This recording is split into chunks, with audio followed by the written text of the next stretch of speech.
Yo, what's up guys? It's me again, PJ. I'm from Cebu, Bisaya, Cubay, and welcome to my YouTube channel, PJ Yo. Yon.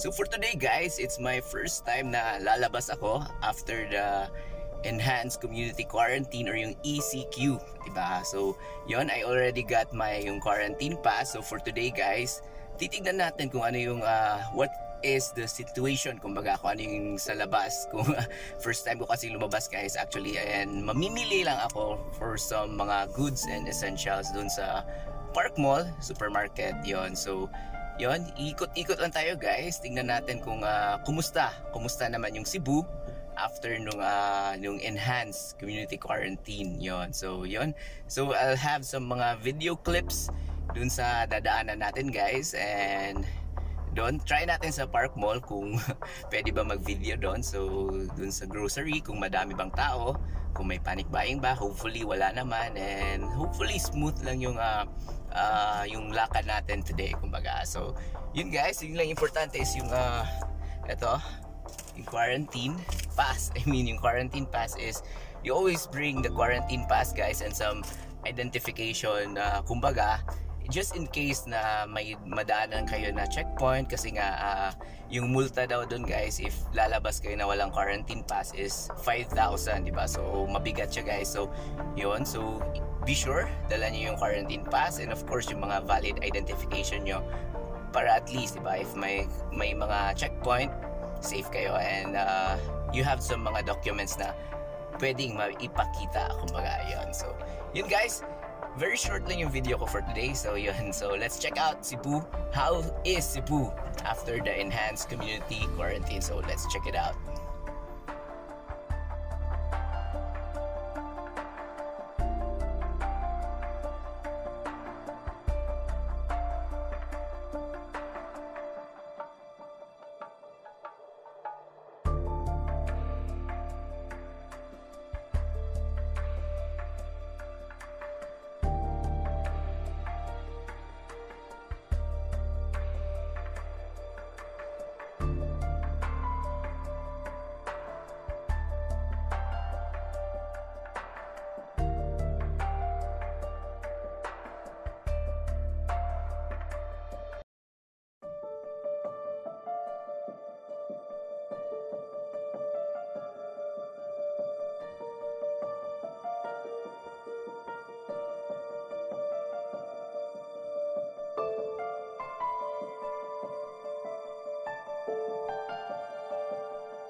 nandito na tayo sa Park Mall, guys. I think hindi pa siya open.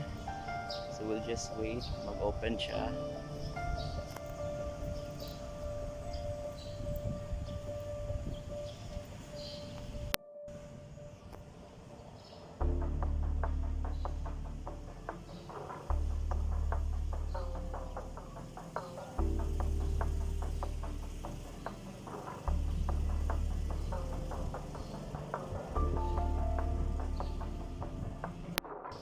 So alas 9 pa rin mag-abli ang Save More here at Park Mall, guys. So we'll just walk around and so that you can see the situation here.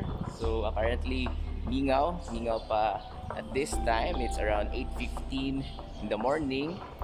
So yun, wala pa masyadong tao dito, guys. And hopefully 9 a.m. daw mag-open and yun. So one of the first few customers tayo na mamimili today. So yeah. So check natin yung yung loob mamaya, guys. Kung as you can see there, it's still closed. So 9 a.m. pa. So we'll just wait. Hintay-hintay lang tayo, guys. 45 minutes na lang mag-open na. So yun. So yun na, guys. Keep safe and yun, wag na lang muna masyadong maglalabas-labas, di ba? Unless it's important, like bibili tayo ng mga essentials. Yun.